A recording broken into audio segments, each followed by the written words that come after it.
It is this Jack Davis. I call to order the last Finance and Budget meeting for this legislative year. It is 7 o'clock, and we have a quorum. We also have some guests with us today. Dr. Adley, Duke was there someplace, and Sarah Parent also from the board, former RTM member as well. Is here, and the purpose of this meeting is to have a casual conversation on last year's budget, what they see going forward. I sent over some questions. I've also sent over, Dr. Adley was kind enough to send the single package of the report that Rich Rudel gave, so that you didn't have to go into the whole packet of that one day where it was there for review. And so we're going to kick it off, and Duke and Dr. Adley, I'm going to let you guys give an overview of last year's budget, some of the key points, some of the things that you that we should know going into this year, and then we get to ask certain questions. So, Dr. Adley, it's on you.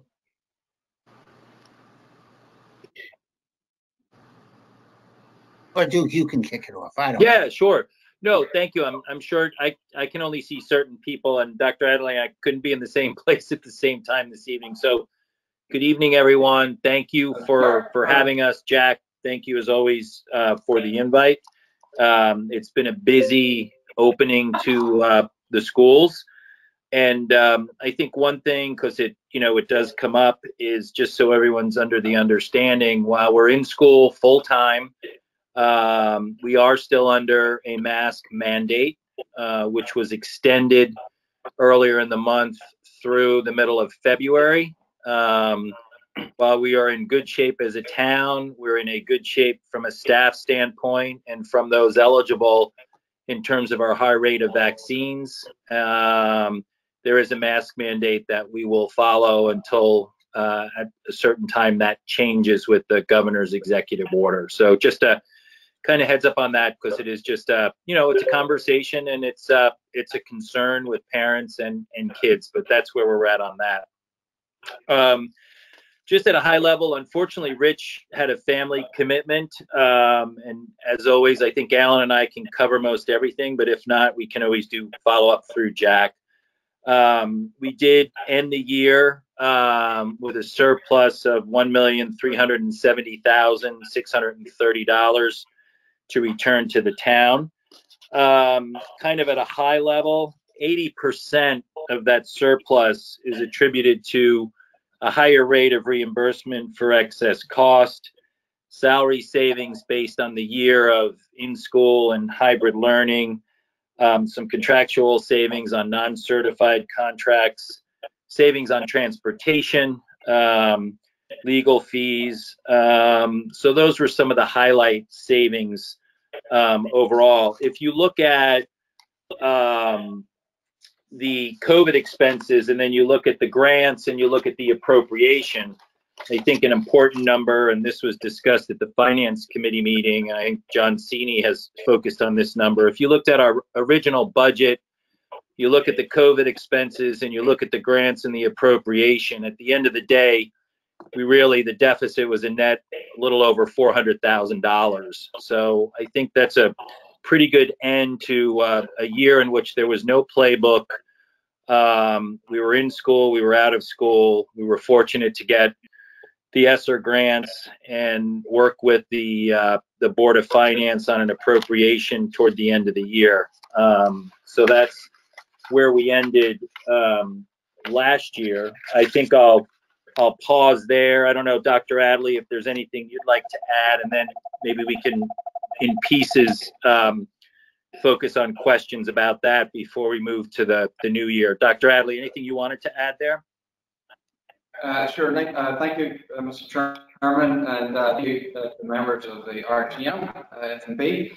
It's nice to be here, and thank you for all your continued support for our I'm pleased to say that we have a healthy school system in many ways, right? In terms of the vaccinations that Mr. Deneen talked about in the town have been very, very helpful. Our staff are 100% compliant either with the vaccines or participating in the pool testing. We've actually about 95% of the entire staff that have been vaccinated, and the rest are doing the pool testing. So that's helpful. As kids, once again, it's been tremendous to have our students back in school all together. And even though we're trying to do it as a normal year, it's still not truly normal. And we forget that a little bit, and there are challenges along the way here. In addition just to the operating, the ESSER 1 and the ESSER 2 and the coronavirus relief, that was about $1 million that essentially we have expended. We do have an additional just over $1 million in AR grant, and currently we expect to expend all of that, bar about 40,000 at the minute, because some might come in a little bit less than expected. We just received a different form of an ARP grant, ARP grant, that's the IDA ARP grant, and that's for about 218,000, and that it will be designated for compensatory services yet to be defined, and recovery services yet to be defined.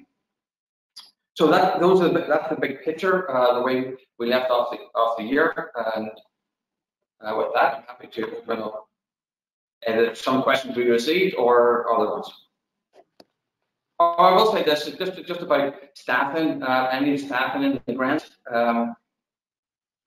The board, I think traditionally the board hasn't really put a lot of staffing in the grants, these additional grants that we've received, because it potentially causes a cliff. So if there's anything that we have in the grant with personnel, it would have to be advocated for in the budget going forward.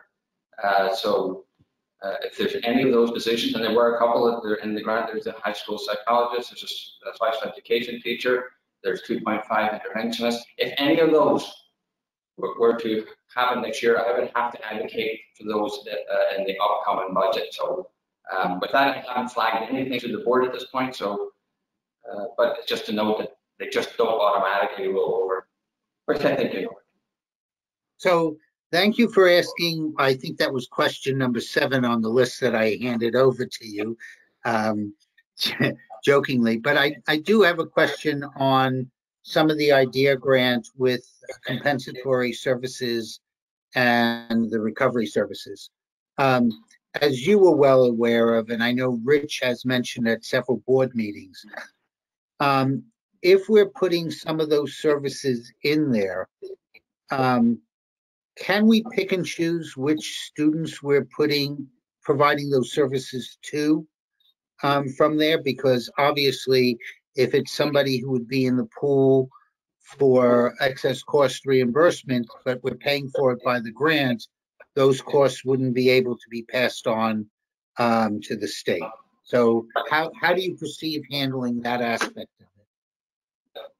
So the IDA, the ARP, IDA, in the budget itself, we have over 200,000 for recovery services itself. And so we have additional funds in those particular grants. The IDA grant is more for, it'll be more, well, it will be recovery. I was going to say it's more intervention. It would be recovery. Identifying the students, well, if there are compensatory or recovery services for those, you don't really go through the normal process of identifying the students, but we can't get twice the reimbursement back, obviously. Okay, I know that will add some complications to the accounting methodology for what goes to the state and what you put in there, Yes. But I don't think it's something that you and Rich and the board can't handle. Just, you know, mentioning it is worthwhile to mention. We will be able to, we certainly will be able to track, right, and just to designate whether those students are eligible or not eligible. Correct. Yeah.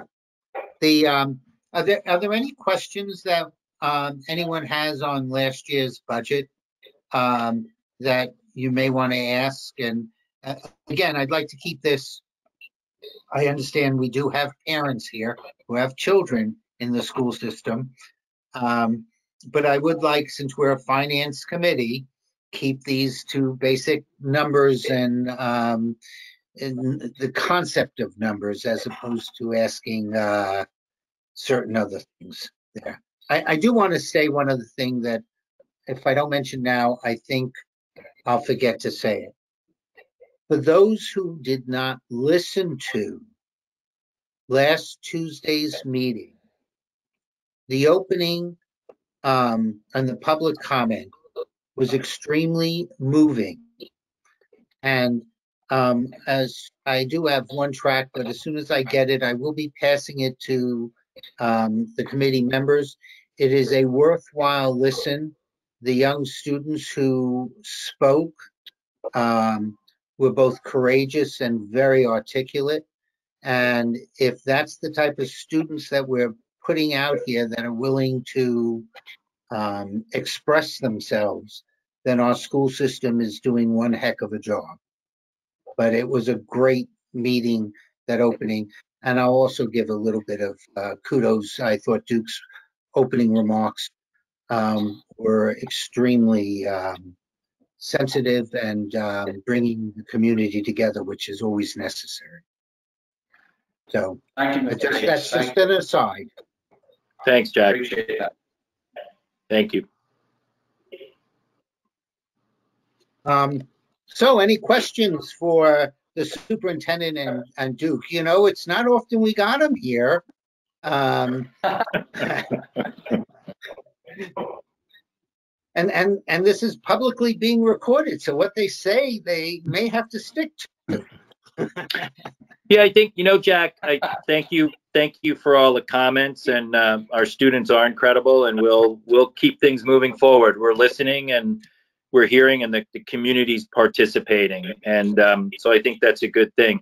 I think if you think back over the year and you think of the guidance from Dr. Adley and his team, the commitment from the parents, the commitment from the students, just, an incredibly unusual year without a playbook. I think it's important to know I participate in an email chain and speak to other board chairs, and we continue to be highlighted as a district that people look up to in terms of how we have our kids in school, how we've invested in technology. There's still a conversation around quarantining. Most districts are just sending home packets to those students that are quarantining, and we are getting those students online doing technology so they can participate in the classroom.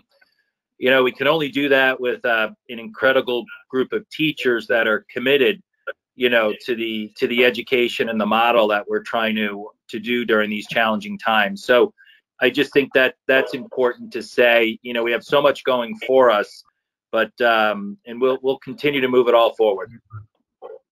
Thank you. So other questions? Okay. I have one question for Duke. I think that we all know that last year was an unusual year, and but in the end, the $1.3 million that was rebated to the town treasury, to the general fund, is similar to what has been rebated as a budget surplus in previous years. That is really surprising, actually, for me. I'm sure it's a net of things that happen. Can you give us a little color on what expenses were higher and what expenses were lower in the pandemic year? Thank you. Thanks, Bert. Bear with me just a second here so I can give you a little bit of a highlight. Part of it was the higher reimbursement rate for excess cost. Some of the salary savings based on in-school or remote or hybrid learning. We had some positions that were not filled. We had different things like student interns that we were not able to do. There were savings through clubs and councils. There were security savings. There was a lot of savings in transportation. There were some savings in aids, some minor savings in supplies and different things around books and consumables. Maintenance, there was actually some savings from a salary standpoint. Some of the savings around salaries are due to vacancies, so it's not a continued savings, but it was tied to the year. Trying to look for some highlights. We had a decent savings with contract support, long-term. I'm trying to look here. Some program coordinators. I think where special ed, we had some savings, again, based on staffing and needs. I think that's a high level. I'm just looking for kind of stuff that Rich has highlighted in his financial report. And then I think if you look at where the costs were from a COVID standpoint, you know, kind of close to $600,000 in facility costs around cleaning, spacing, storage, you know, savings on transportation. I think facilities and the cleaning and the storage of furniture, the PPE equipment, plexiglass, you know, those were kind of significant costs associated with the year. So I hope that gives you some high level overview. Thank you. Perfect. Thank you. Sure. Martha, Thanks, I'm gonna Bert. call on you, but I do want to remind everyone, the Board of Finance and then the RTM approved some additional funds in February. So when Duke mentioned earlier that there was about a 400,000 deficit, that is difference between what we provided as extra funds to the Board of Ed, less what they return.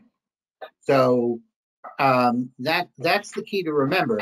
Had we not provided that funding, all right, and there would have been a $400,000+ deficit in last year's budget.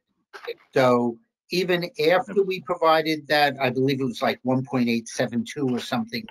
1788. All right, I slightly confused, but close enough. Yep. Although I'm sure you would have preferred the higher number. Yeah.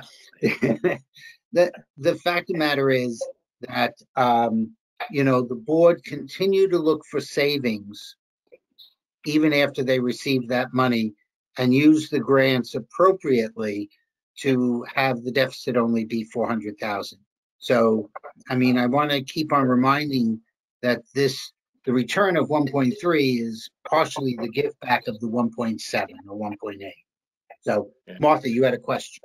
Hey, Yeah, just if I could, Martha, if I could just chime in for a second. And Bert, I think you bring up a good question, Bert. I can't find it.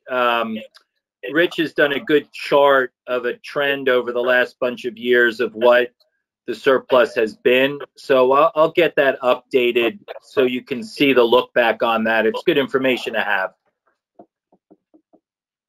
Okay, I have a question that's really not related directly to the budget, and maybe the information is, and I missed it.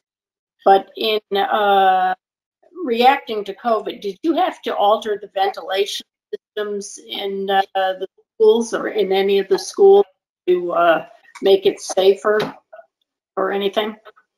Yes, that was all part of Mike Lynch and his team, and there was cleaning of the systems that had to be done on a regular basis. There was the changing out of filters. There was an upgrade to some of the mechanicals, but that was all part of the safety protocols that we worked through all year over the last 18+ months. Yes. Yeah, I do The most think recent ARP grant has money aside for to do additional work on HVAC systems. So, Yeah. I mean, Never- you don't feel into the standard. Martha, can you ask the question again, please? yeah, I was just wondering, I assume you're not satisfied yet. I mean, would you like to make, there's some additional change in the works or what? I missed what Dr. No. Am I cut out? Is it my? No, you're fine right now. Martha was asking if there's Okay. additional changes to the works that you still foresee you would like to improve, even with what you did over the last 18 months. No. At the moment, I feel that we're in good shape and that we've made the appropriate accommodations, recommendations, interventions. Cross our fingers that things go in the pattern that they're going at the moment, and we don't have any other disruptions, because that then could change something potentially. But at the moment, the allocation through the board to the grants and stuff has been very appropriate for what they were designed for and what we're using them for. So I feel we're in a good place. So things like plexiglass is sort of, there's much less of that for an example of a change. But I'm not out looking for additional at this point. I'm not looking, and hopefully not anticipating additional requests for those type of accommodations. Great, thank you. I should tell you my motivation is I've been reading articles recently about how air quality affects cognitive abilities, and so I was thinking, we want to be sure that we're up to speed. Well, that sounds like it would be a worthwhile effort even after COVID. Right.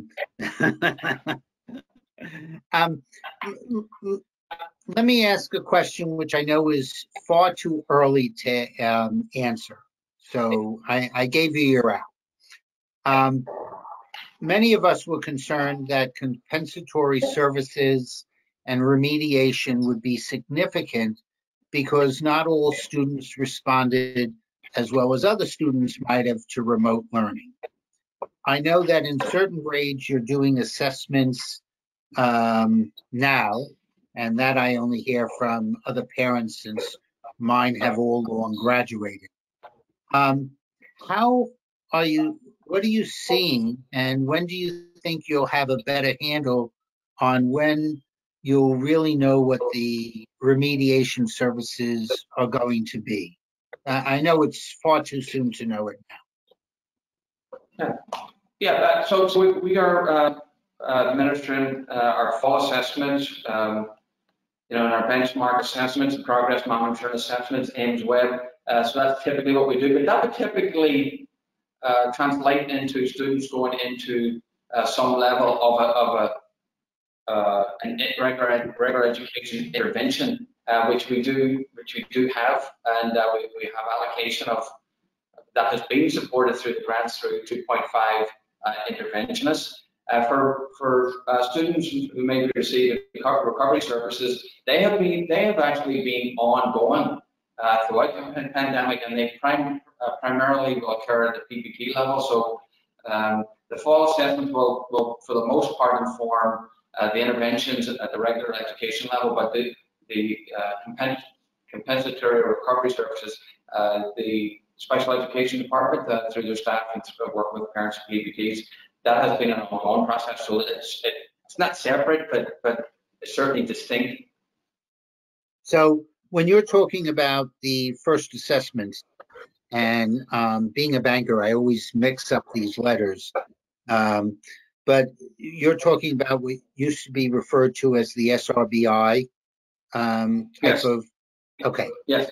Yeah. That's exactly what I'm talking about. Jack. Okay. I always had it with the life insurance being from a bank. Beth, I see your hand. Unmute yourself. Okay, hopefully I'm unmuted. Sort of along the same lines, I know that we were talking a lot at the Board of Ed meeting on, was it Tuesdays, that we were talking about like how standardized test scores from last year came in.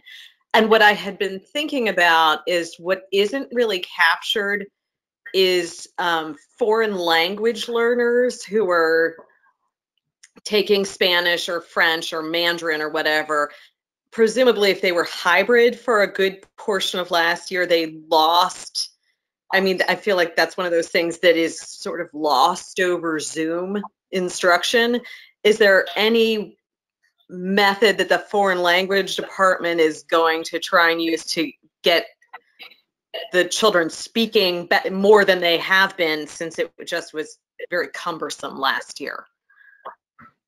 Well, certainly all the staff and all the different departments are sort of focused on acceleration around whatever those standards, higher standards happen to be for the discipline, and that can be from mathematics and through word language. Word language are the kids did well again at the AP level, but we obviously don't have, other than at the department level, any other sort of assessment, state assessment for the word language. So I know all the departments have been working collaboratively together to make sure that any skills that have been identified in the particular disciplines, that they have a process in place to try to identify them to make sure kids get skills.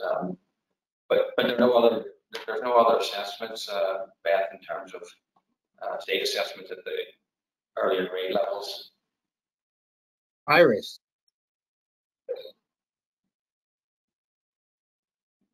I'm kind of going back to the, so we gave you 1.7, you gave us back 1.3, so this is approximately $400,000 deficit. Is it primarily COVID costs? And is it costs that were then included in this, in the 20, wait a minute, let me get my dates right, 21, 22 year? And are you looking at those costs for the 22, 23 year? And how's that? There are no costs that we've identified for, or necessarily very limited costs we've identified for COVID for this particular year. So if there's other things that we needed, we would have to come around and request those. Again, if the learning mode changed and the environment changed, which I'm not anticipating, and so for the following year, honestly, I haven't had one discussion about the board with the operating budget, which may include COVID expenses. That's where we're going to end up. I haven't had that discussion, but this year we weren't budgeting for it, so it's. But the bulk of the 100,000 is COVID expenses.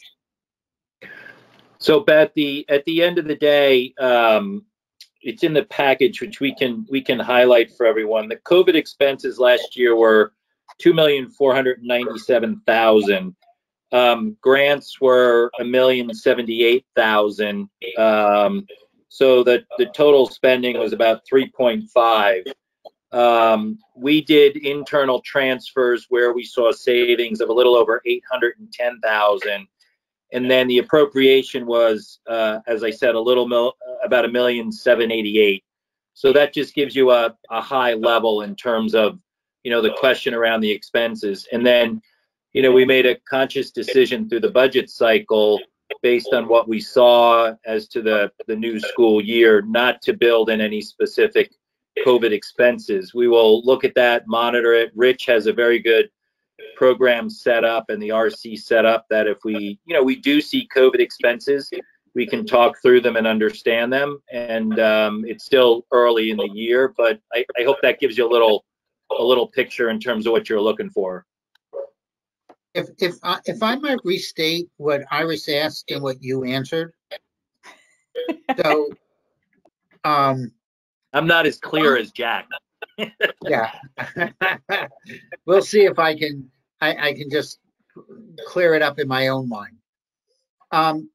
The reality is that COVID expenses not covered by grants were probably well over $1 million. And based upon other savings that were allocated from other areas, be it transportation, sports, teacher salaries, whatever it might be, that over $1 million of COVID expenses was brought down so that the net number of COVID not covered by other expenses, but covered by the special appropriation was approximately 400,000. But the total, you know, when you're mentioning it was like over $3 million. There was $1 million in grants, which brought it to 2. And so if I look at the 400,000 versus the 2, there was about 1 point something million dollars of other savings throughout the school that were allocated to bring down the COVID expenses. Is that a fair statement? No, Jack, I get that. I just Yeah. say. Oh, I just want to make sure that that's what I get. Oh, okay. There were lots of ins and outs, and then, I mean, there were lots of great savings, and there was, I mean, the grants were great, and but there's still $400,000 that were not, and I just wanted to confirm that the $400,000 that was not covered is primarily COVID, and that how do we think of that this year? I know it's not budgeted for, and so I was just trying to get a handle on,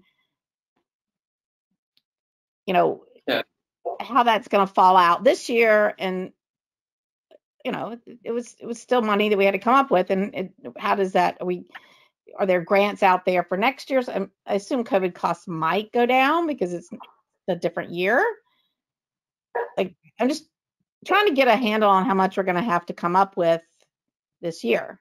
You know, I'm just thinking out loud. I know you don't have numbers for me, but you know, I just, can we try? Do we get? Do you? We are. I mean, we're gonna, Iris. We're gonna move into the current year, but that Rich is monitoring. So it's early in the year, but you know, right now, under the current budget, through August, we are projecting a surplus of $167,000. So that includes costs associated with opening schools, involves PPE and other stuff. A lot of that stuff we had. You know, that includes the social distancing that we had to do. We don't have the monitors and the extra staff that we did around cafeteria and spacing. So I think overall we're in good shape around that. And, you know, we'll see what the next month brings, but that's kind of where we are after the first 2 months, which includes the school opening, where a lot of this stuff has to be put in place. So continuing on the current year, I know that there's frequent conversations on budget control, but as I was looking at the 300-page packets that the Board of Ed puts out for every one of their meetings, it looked like there were a lot of sections that were opened up this year, and I wasn't sure if it was more than what is typical, but I thought I saw 3 or 4 sections, additional sections that you had open. Can you talk briefly on that?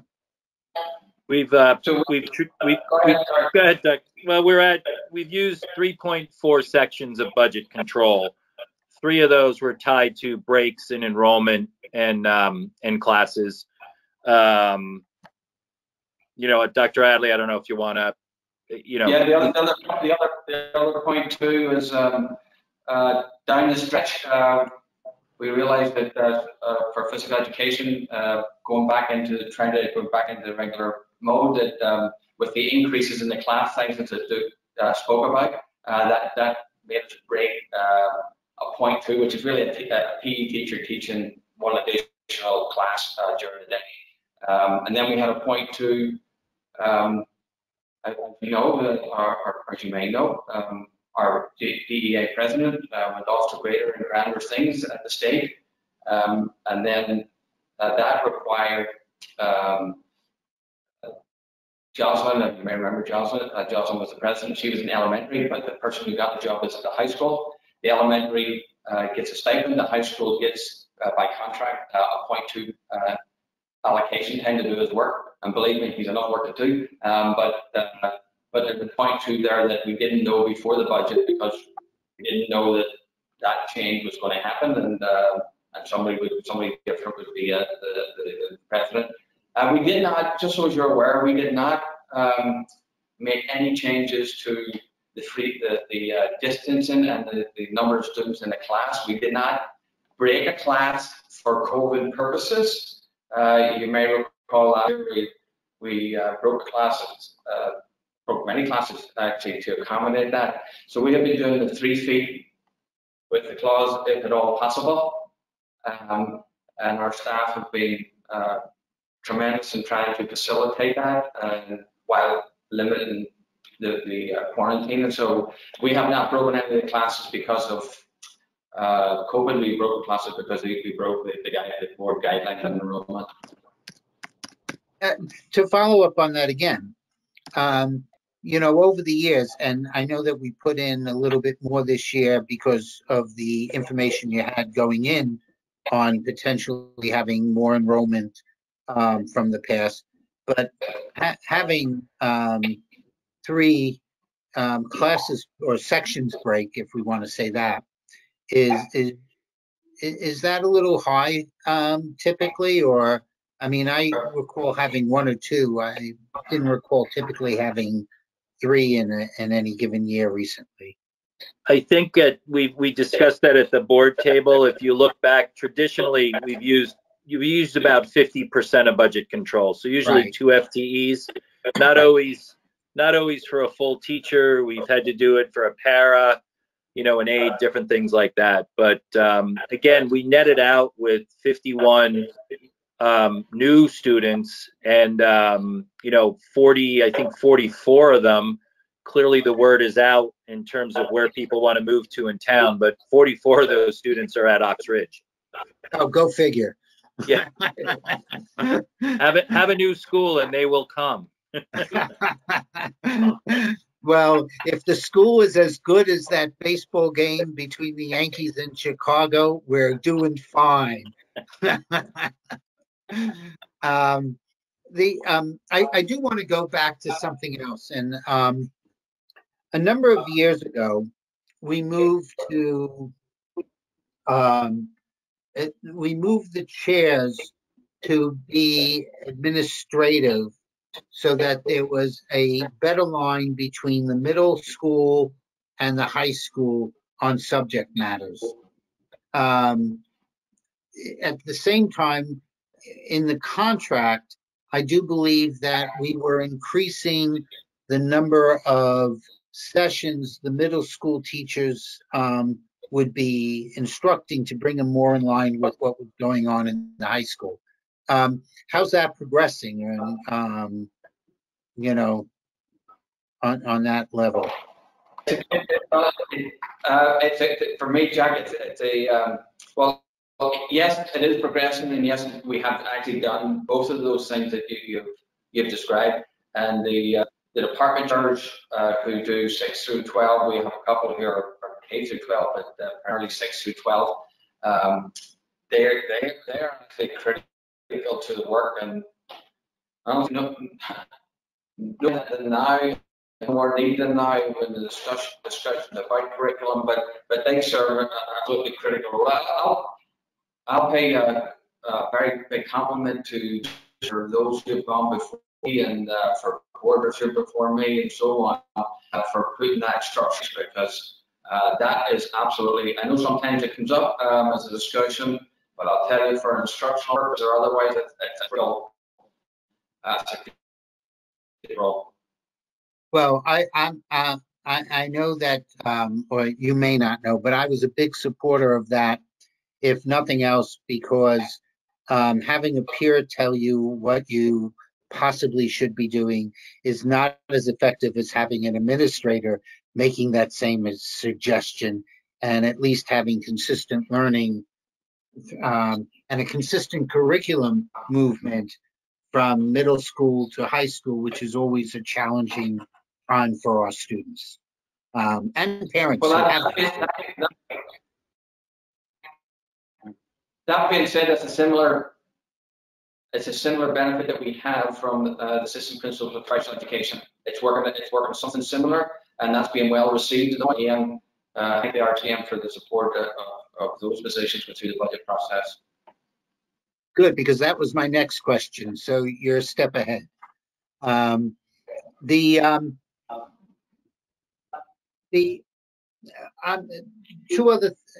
Three other questions on some of the budget that you discussed last night, on Tuesday rather. On this budget presentation, which will be in early January, are we going to have the remote capabilities, and so that we can operate the way we did last year during the budget presentations? I think, Jack, we'll have to discuss that. As I mentioned at the board meeting, what I'd like to do, we just literally looked at, without any action, our proposed budget calendar. I saw that. And what I'd like to do is spend time with Board of Finance, RTM F&B, and RTM Education, look at that calendar. I think Super Saturday worked really well remotely, and understand kind of the best way, again, to roll this out, have participation, and also time it so that the subcommittees and the Board of Finance have the right question period, and that, you know, we have the right time to review it, and then, you know, not get jumbled up when it comes to the cut night, where we're still, you know, the cut or add night, where we're still talking about, you know, feedback from the community. So TBD, I do think it worked really well. So I think it's something we have to consider. Yeah, I actually have an email based upon Tuesday's meeting, because again, it is a little tight for the Board of Finance and at least this committee to meet, organize, make their votes, because we do vote on it. So you're not getting a collage of everybody's questions. And trying to get them back to you on a timely basis. We do appreciate the fact that we were able to ask questions, and also your quick response to the questions that were asked. There is a methodology also to text people who are sitting on the board and say, could you ask this? Which works. Which works equally well.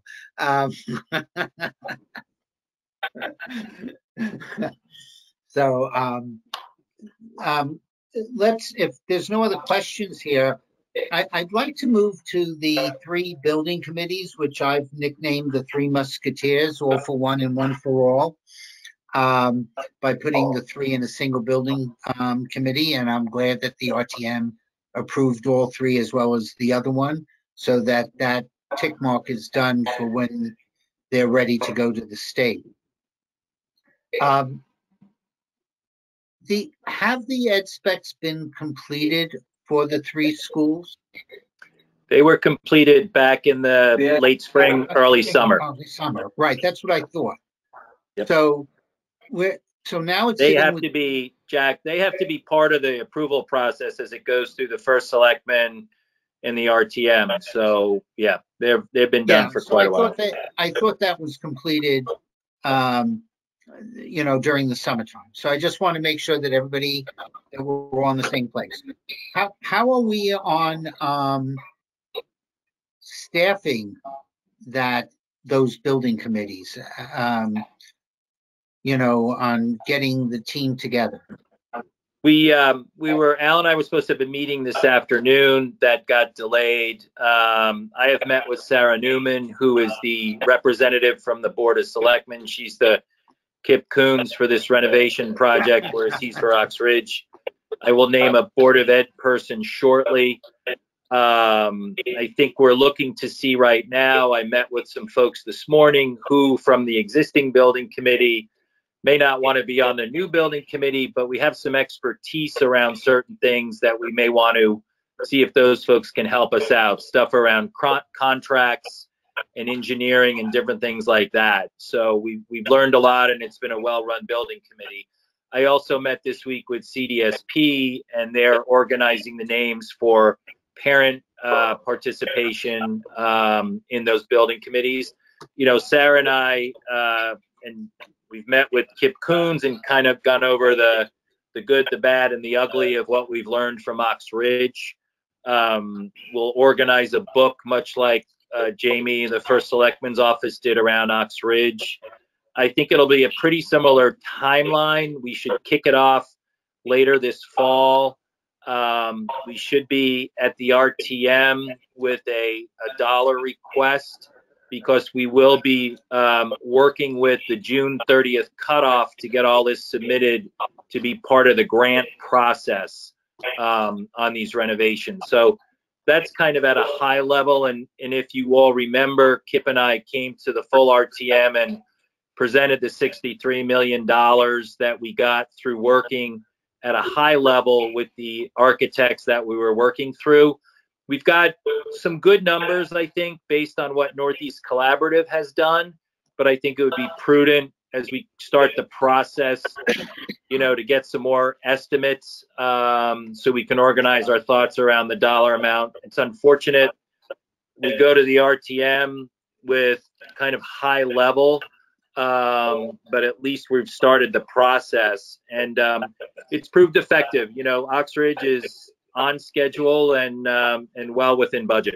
So I'll pause there. That's kind of high level where we are on that. I hope that answers some of the questions. I do. I also want to say that similar to, and we had Martha participating, and without question, Mark Adeletta was very much involved with the Public Works Garage, which in my mind set the standard of how we should be building town buildings or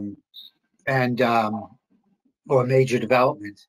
And I do feel that from everything that I've heard and what you were able to do, and the members there, I mean, it's what does it take to convince Rusty to go to another committee? I'm working on him. I will tell you, it's just so this group is up to speed. There's lots of meetings and a lot of information out there, but we discussed at the last board meeting and at the Ox Ridge committee meeting, based on procuring material and production, we did have about a 1-month delay tied to insulation for the roof, which had to be put on before the roofing materials could be put on. Thank God the particular material we were looking for, it only was a 1-month delay. But then the overall project, what we did for phase 1, which is the academic building, instead of an April move, we will do a summer move, early summer, once school is out, which everyone agrees is probably a better way to do it. We will stick with the schedule for furniture and fixtures of an April move, just based on the continued difficulties with procuring material, equipment, furniture. They feel pretty good. We won't have an issue with getting all of that for the move and for setting up the new school building. So that's just kind of a heads up over the last couple of weeks that we've moved the move-in date. For just talking in a theoretical basis, and for those of us who like to watch what goes on in the commodities market, that the cost of steel, aluminum, copper, all of them are reaching highs that none of us have seen, as well as the issue with the procurements going on. Do we anticipate that based upon that our estimates may be higher? We have that discussion almost weekly. Rusty, Kip, and I went through every change order. The good news is we were a little ahead of the curve, and the biggest part of that was the steel manufacturing firm was ahead of the curve in ordering. Also, if you look at the parking lot by the train station, which is Kip Coons, we have material there that was pre-ordered. So we continue to monitor it. There may be some tweaks to the budget based on that, but overall we're in good shape based on when we started and some of the pre-ordering that was done. That's good news. Are there any other questions on the building committee? I do want to say that might not apply to the Alan, go ahead. Sorry, I said might not apply to the new building committee. We may be on the other end of that discussion. Okay. Duke, my understanding is Kip will remain till the school opens on the building committee, even though he's decided to step down from the Board of Selectmen.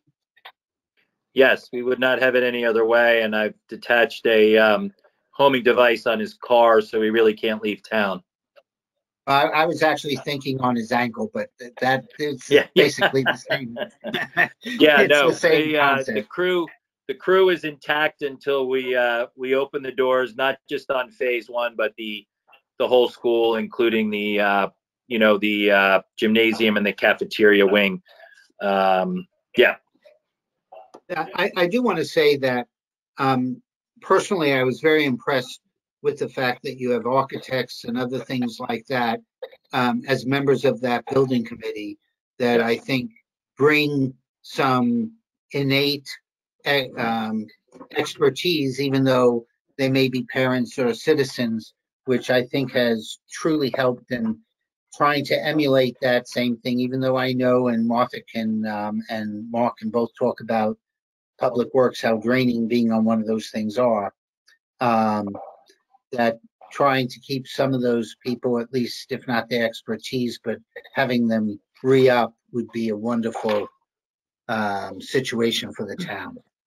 Yes, agreed. Is there any other questions that we have for these two gentlemen while we have them here? I do not, Jack.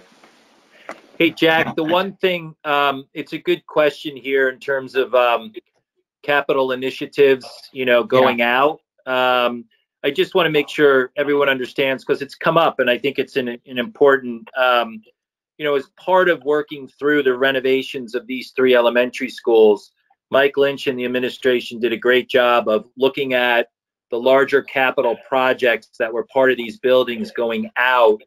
And most of those have been incorporated into the renovations of these schools. So we'll be kind of looking at what that capital budget looks like from a forecast standpoint for the normal maintenance of the schools, now having removed some of those larger projects or items that will be incorporated into the renovations where it made sense.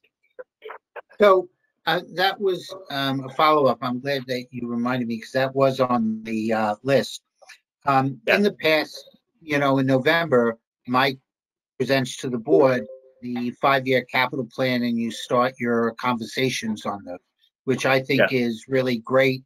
And I think the Board of Selectmen are going to do a similar type of analysis based upon some conversations I've had with them, because it does really help that everybody knows in November, here's the big issues. With the removal of some of these capital projects now going into the schools and incorporated in that bonding issue, do we see moving up some of the other capital projects? I mean, at least theoretically, for the other 4 schools that we might have? I think that's something that we'll have the discussion about when I think Mike does his work around that. I have not just recently looked at those projects, and I think we need to get an updated list from Mike. And I think that'll be a good conversation to see, is there stuff that it does make sense to move up, whether it's just, normal maintenance, or there's some other projects that we wanted to take into consideration. But I think we'll start to see that over the next month or so. I do want, Bob, I'm going to go to you. I just also want to say that I want to compliment and be on the record for Public Works, because the sidewalks around Middlesex are just outstanding. And I'm very impressed with how they did that work and everything. So, question, Duke. The recent flooding problems that we had and caused us to go out and buy new vehicles, is that going to add any costs to the renovations? So, no, I think Henley, part of the damage over there is to boilers and other equipment, which will be mostly covered through insurance. And Royal had also some flooding challenges that's all going through the KERMA process right now. But there's nothing, and Alan, you can add to this, there's nothing that I think came up after those storms that really would change anything in terms of the renovations right now as they look. I think as we go through the process and you get the architects in there and then you get the engineers in there when they do more of an in-depth and come up with the proposal, we might see something, but nothing right now. I hope that answers your question. It does. Storm analysis is really, for the most part, we got the appropriation. For the most part, we got the insurance back to offset the appropriation. And then for Storm Ida, we submitted, like it's going to be over $300,000 of expenses. It will actually, that will more influence, potentially, if we don't get enough back, that might influence this year's budget if we don't get, if that offset enough by insurance or so on. So as opposed to maybe the project itself, it would be strict budget, I think. Got it. And then one more question on that. Do you believe that our insurance premiums will go up? Well, I think Jack talked about materials, service. If you want an inclination for the future years, like with the challenge, some of those things are going to be challenging. And Bob, you could hit on one that may also be a challenge, which could be the claims and therefore the premiums that were charged, and even things like health insurance, those types of things, and fixed services and maintenance, and all those are potential wonderments at this point. Yeah, it's good. The question did come up at a board meeting, and Rich said he would expect an increase in premiums. Well, you also have to consider, since we're buying those premiums in a consortium, and the flooding was not limited to Darien, but throughout the state, I would expect the entire state's premiums to go up, even for those communities that didn't have flooding. So, I mean, that's part of what you get when you're in a consortium and that. How is the which cord? Do we have an idea of how our experience rate is running on the health insurance so far?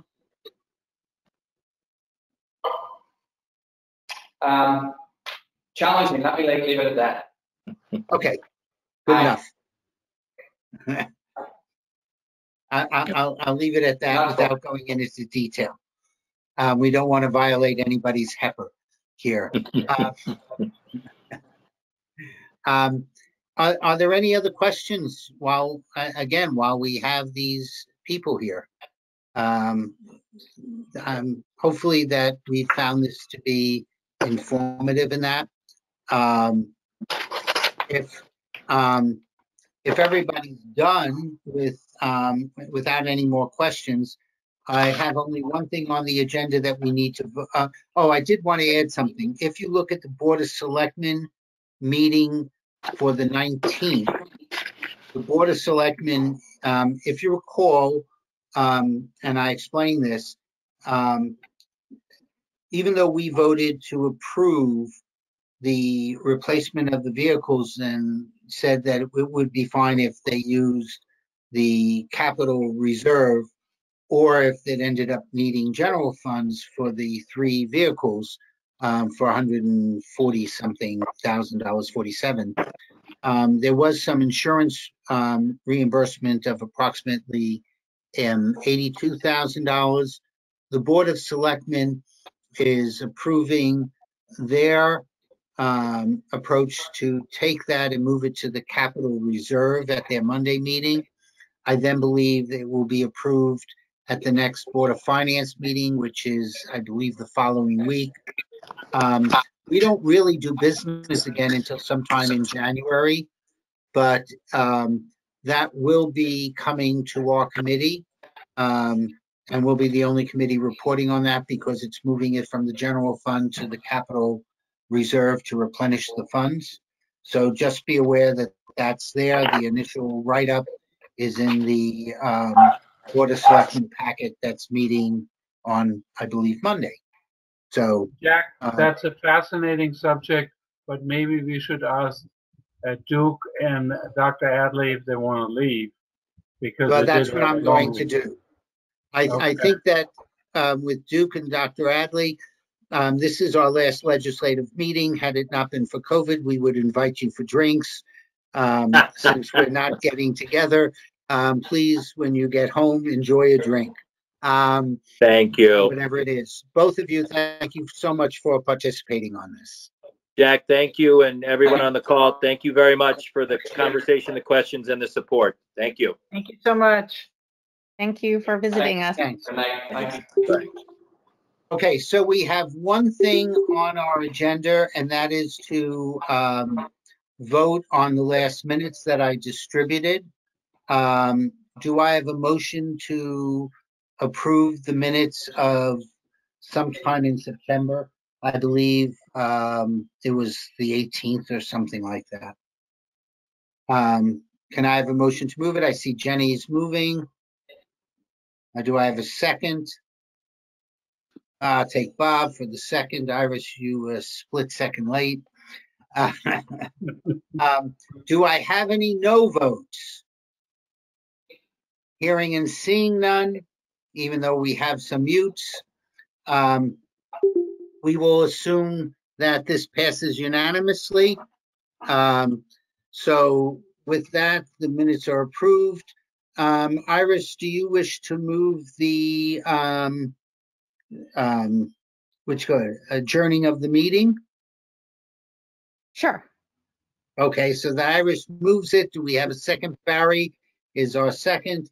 All in favor, say aye, and then we can all debate Aye. whether or not San Francisco or Aye. the Dodgers win the game tonight.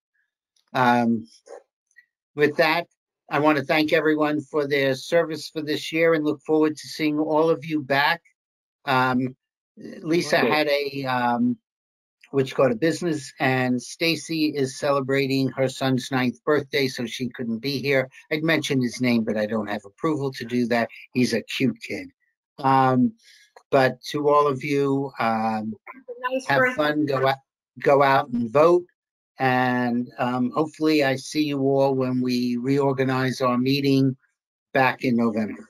Thank you all for being part of this committee. And with that, I adjourn. Thanks, Jack, everyone. thank you.